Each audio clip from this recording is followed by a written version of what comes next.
Com bo tratamento lota, maioria vez é bestraling de pecho of die borstbeen, sleutelbeen of bouw de brasa, ta consiste de série de tratamento na.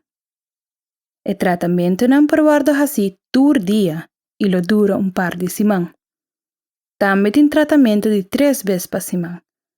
Pero essa aqui não ta esuna que cada viaja lo tem dosis mais alto. E dosis total ta guardo na den porção na. E célula saudável ta haya cada vez a oportunidade para recuperar. E célula cancerosa não pode recuperar na mês e ta morrer. E radioterapista lo evalua e decide qual método ta melhor para bo.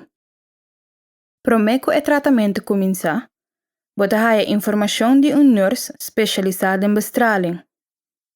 Den e conversação com a nurse, turcos lo guardo bom explicar.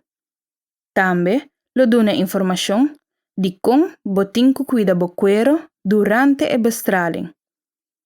Kiko bo por usa e bo no mag usa. E kiko e efecto nan adicional lo ta. Ora botin cita, vai com persona que pode ajudar bo escucha e também hasi pergunta. E preparação nan. Várias vezes lo usa CT scan ou MRI scan durante a preparação. CT scan é aparato especial para sacar portrait de inteira bo corpo. E ta guarda usa para fazer calculação para a bestraling.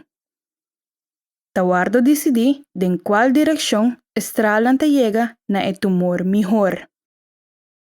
Essa aqui ta guarda calcular precisamente para o órgano e célula saudável queda intacto.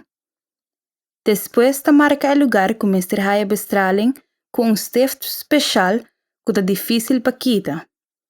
Várias vezes ta guarda marcar com ou mais tatuagem na cuero. Passar uma estral mestre guarda passar tur dia.